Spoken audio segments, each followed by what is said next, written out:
Hello everyone and welcome to a video which should help you with your understanding of the poem My Last Duchess and also enable you to make some annotations.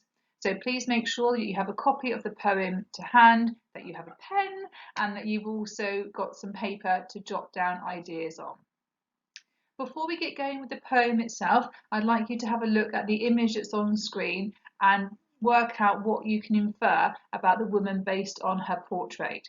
So take a look at the way she's been styled, the clothes, the jewellery that she's wearing. Who was she? What kind of life has she led? Pause the video now to give yourself a minute or two to jot down some ideas, and then when you feel ready, press play. So some ideas you may have come up with was that this was a woman of high social standing, very wealthy, possibly a member of the aristocracy, and looking at the clothes that she's wearing, this would have been a woman who lived several hundred years ago. Now let's take a look at the title, My Last Duchess. I'd like you to have a think about the use of the adjective last and what it implies about this woman. Also, she's been described with the noun Duchess, and I'd like you to think about what that suggests about the types of people we're going to meet in the poem, and also whether the title now confirms any of the previous inferences that you made. Again, pause the video to give yourself a minute or two to jot down your ideas, and then press play when you're ready.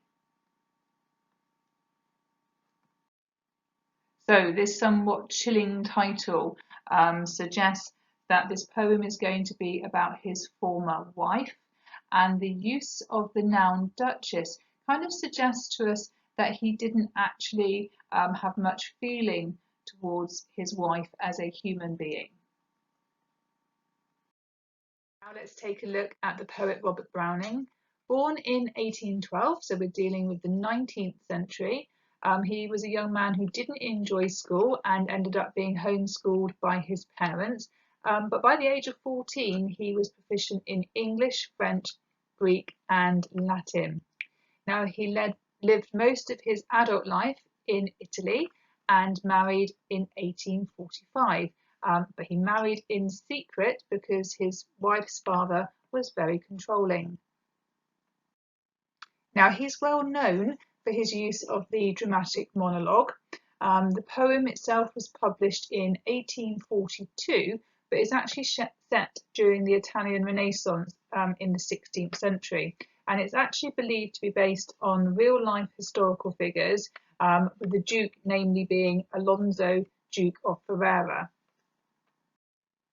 And the Duchess that's mentioned in the title is believed to be the first of his three wives, who died a couple of years after they'd been married, and she died in suspicious circumstances.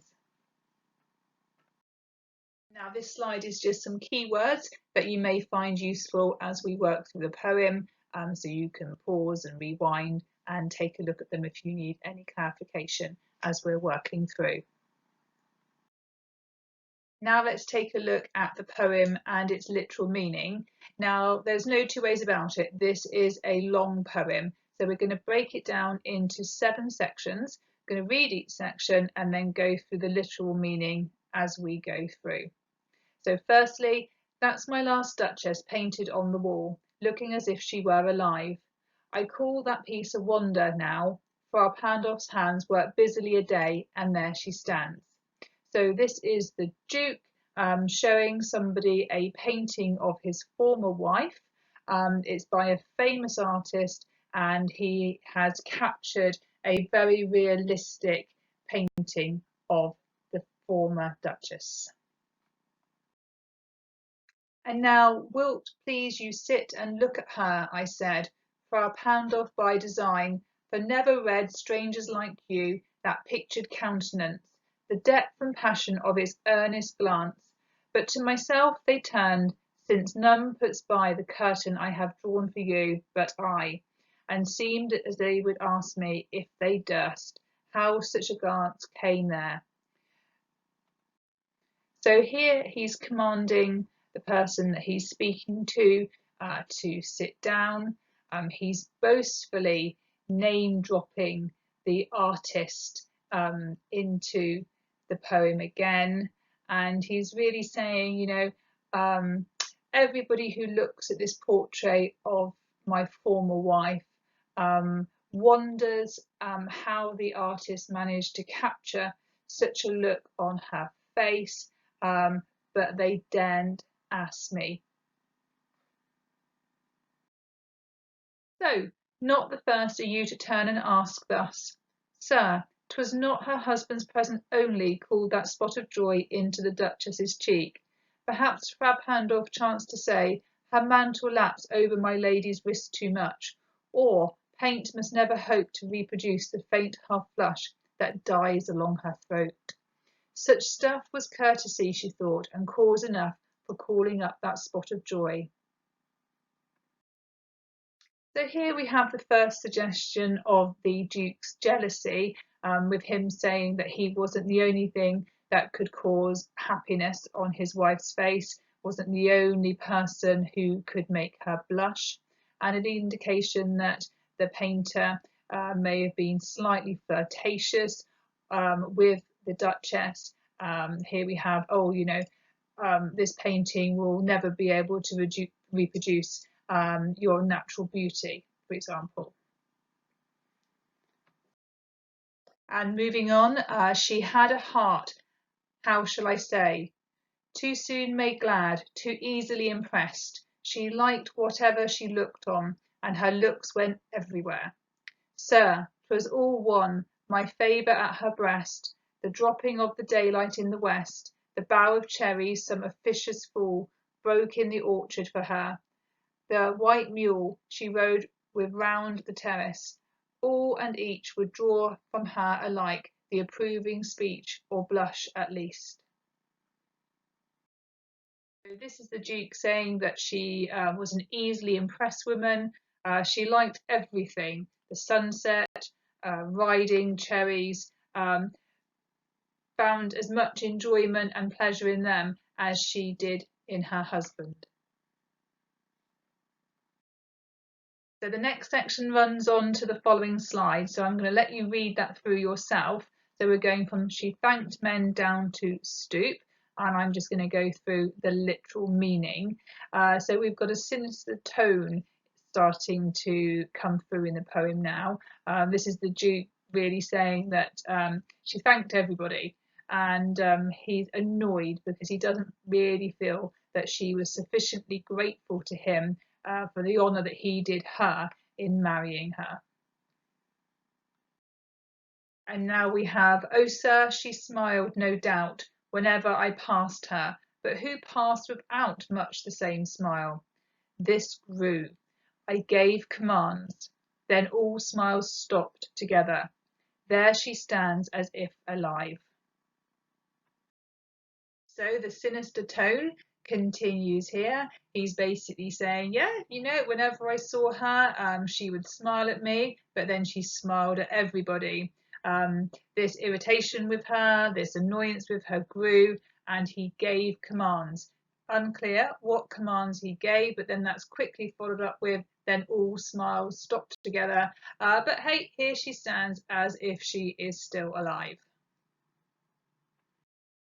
And we continue on. Wilt please you rise? We'll meet the company below then. I repeat, the Count, your master's known magnificence, is ample warrant that no just pretence of mine for dowry will be disallowed. Though his fair daughter's self, as I avowed, at starting is my object. Nay, we'll go together down, sir. Notice Neptune, though, taming a seahorse, thought a rarity, which Claus of Innsbruck cast in bronze for me. So here it becomes clear that the Duke is speaking to an envoy who he commands to rise and accompany him downstairs. He states that he knows that the envoy's master is so rich that he is certain that he is going to make the marrying of the Count's daughter worth his while. But it also becomes clear that the daughter herself is his main object. And then just before they head down together, he boastfully draws the envoy's attention to a statue of Neptune taming a seahorse. So just to quickly recap, the poem is written in the 19th century but is set in the 16th century, the Italian Renaissance period. It is thought to be based on a real historical figure, the Duke of Ferrara, who married 3 times and whose first wife died in suspicious circumstances. The poem is set several years after her death and is the Duke speaking to an emissary. He's showing the emissary a portrait of his late wife. He's remarking on her character and there's suggestion there that she was unfaithful to him and that he may have killed her because of it. The unfaithfulness could be interpreted as her not being sufficiently grateful for the honour of marrying him. Power and control, both political and domestic, the historical dominance of men, and the oppression and objectification of women. So it's important to remember that this poem was written in the 19th century and set in the 16th century. And this is at a time when women still became the legal property of their husbands upon marriage. They couldn't testify in court, they couldn't vote, and they were believed to be incapable of rational thought. And work that was published was either published anonymously or under fictitious names.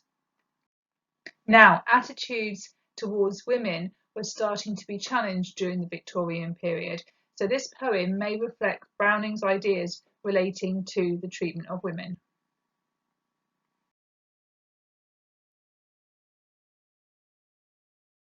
Look at the structure and form of the poem.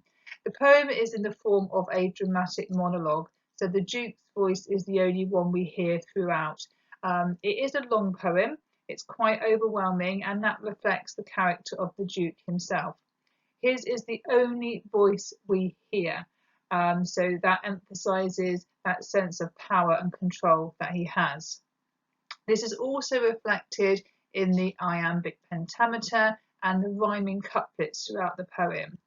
However, because one line flows over into the next and because of the caesura, it doesn't always make the rhyming couplets that obvious.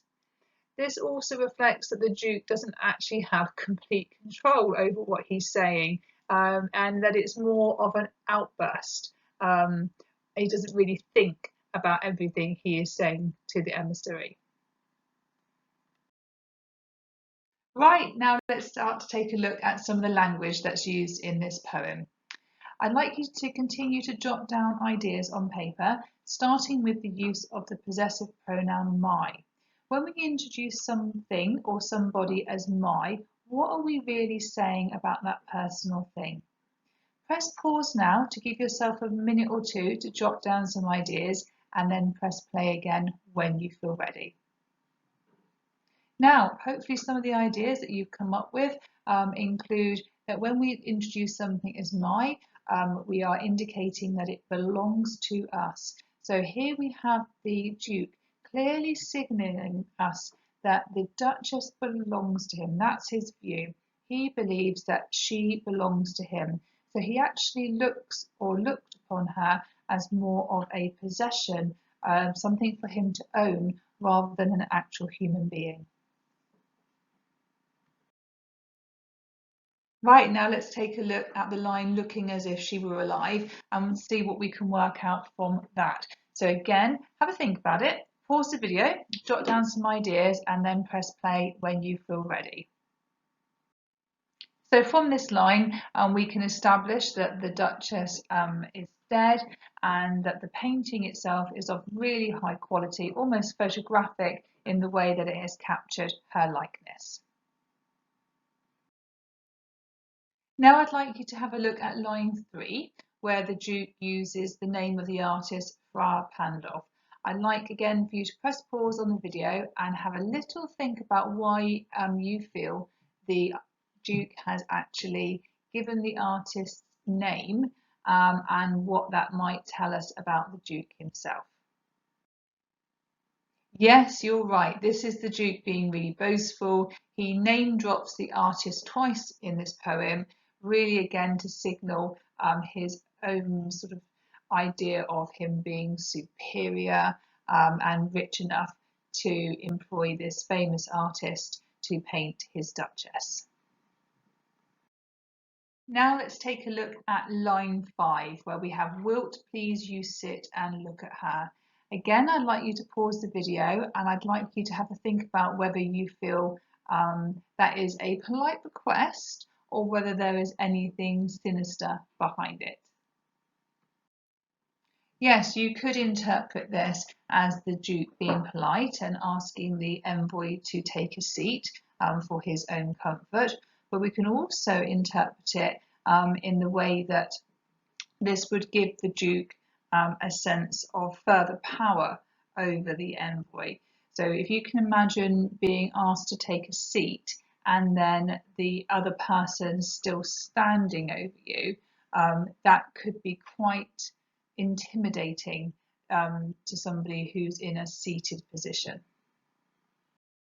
And then that line finishes with "I said," which there is a suggestion that the envoy has gone to interrupt the Duke, but the Duke's not having any of it, "I said," which further emphasises that sense of power and control and dominance that the Duke has. He's not willing to allow any other voice.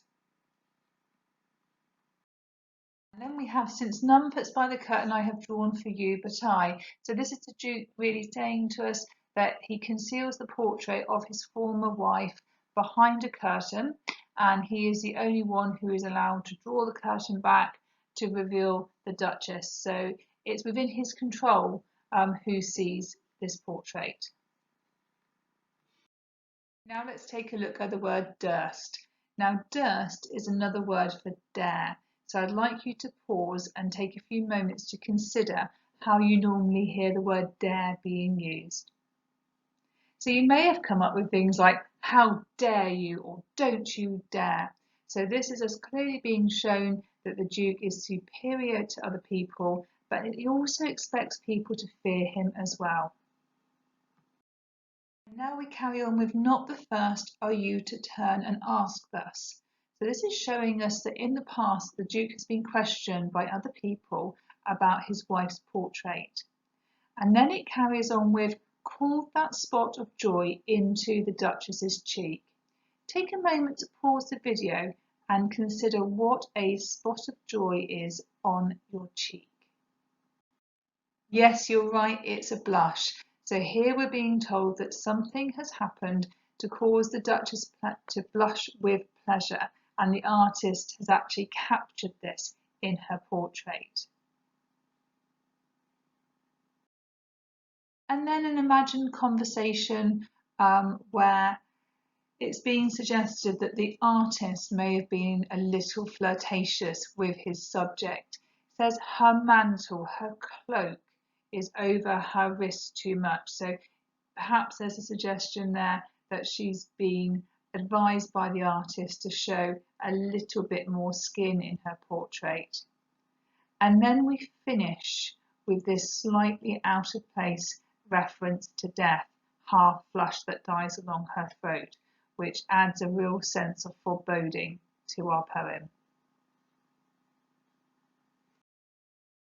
And now we have reference to the Duchess's blushes again with that spot of joy. Why do you think his wife's blushes are bothering the Duke quite so much? Take a moment to pause and then press play again when you feel ready. Yes, this is the Duke being jealous of anything or anybody that is able to cause his wife any pleasure.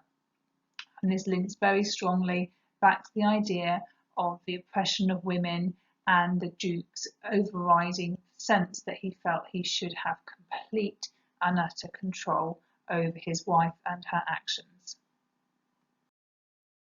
Now let's take a look at a heart, pause, how shall I say, question, pause, too soon made glad.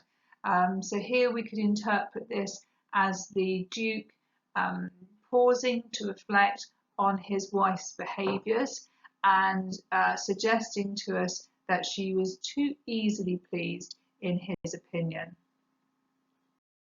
It is, of course, slightly ironic if we stop and think about it, because remembering this is a man who was of high social standing and felt like he had bestowed a massive honour on this woman by marrying her. And then he says, oh, actually, she was too easily pleased. Well, if she's too easily pleased by other things, is there this ironic suggestion there that she's also too easily pleased by her choice of husband as well?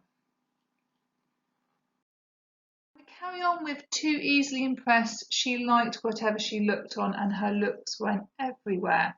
So, what does he mean by that? Her looks went everywhere. Is there a suggestion here that the Duchess was unfaithful to her husband?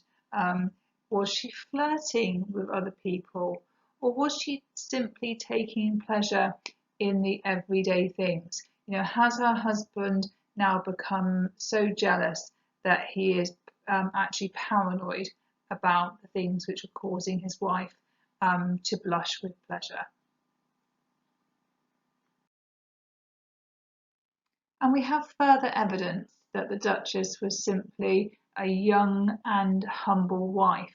We can see that she took pleasure in watching the sun go down, in being brought fruit, riding on her mule. These were all things that she enjoyed with an almost childlike innocence. But the Duke, he didn't want her to blush with pleasure at the everyday things. He thought he should be the only thing to bring pleasure to his wife's face. Now the Duke tells us that his wife was always pleased to be in his company, but he is angered because everybody else received the same smiles as he did. And he talks about something growing. This grew. Pause the video now and jot down some ideas about what you feel the this is that has grown. You may have come up with things like his anger or his disgust with his wife's behaviour. And then we have I gave commands. What commands do you think the Duke has given?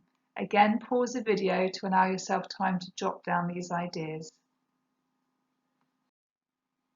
Now, we don't know for certain what commands he gave, but I think we can read into the fact that they had very serious consequences for the Duchess, because it's followed up with then all smiles stop together, full stop. Why do you think the full stop is there? What's its significance? These short phrases, followed by a full stop, indicate to us the swiftness, the ruthlessness, and the coldness of the Duke's actions, and imply that he has killed the Duchess. And now we have use of a rhetorical question again, with "Wilt please you rise," which some may argue is just the Duke being polite to the envoy, but actually I think, knowing what we know about the Duke, we can interpret this as him being socially superior and commanding to the envoy. It is a rhetorical question after all. He's not expecting any answer, he's just expecting this envoy to do as he's been asked to do. And here we have the Duke directing the envoy's attention to another piece of artwork. Now I'd like you to pause the video and just consider for a moment or two why you think he is doing this. Yes, the Duke is boasting again. He's saying, look at this, another piece of artwork by a famous artist. This time it's of the god Neptune taming a seahorse. So you could use this as a metaphor for the Duke himself and the way he has tried to control the Duchess both in life and after her death. Remember, this painting is hidden behind a curtain. So again, this is a metaphor for how he is now controlling who sees her smiles after her death. It's only him that's allowed to draw the curtain back, so he controls who sees her smiling. So I really hope that this video has helped you with your understanding of this poem and enabled you to complete your annotations in your anthologies. Don't forget that under the playlist section, you'll also find the step-by-step guide to annotating plus the deep analysis videos. In the future, if you're asked to compare this poem regarding power of memory, then it compares really well to War Photographer, Kamikaze, The Emigre or Remains. But if you're asked to compare human power and the misuse of power, you may wish to compare it to Ozymandias or London. I really hope it's not too much longer before we all get to see each other, but in the meantime, stay safe and well, everyone. Thank you.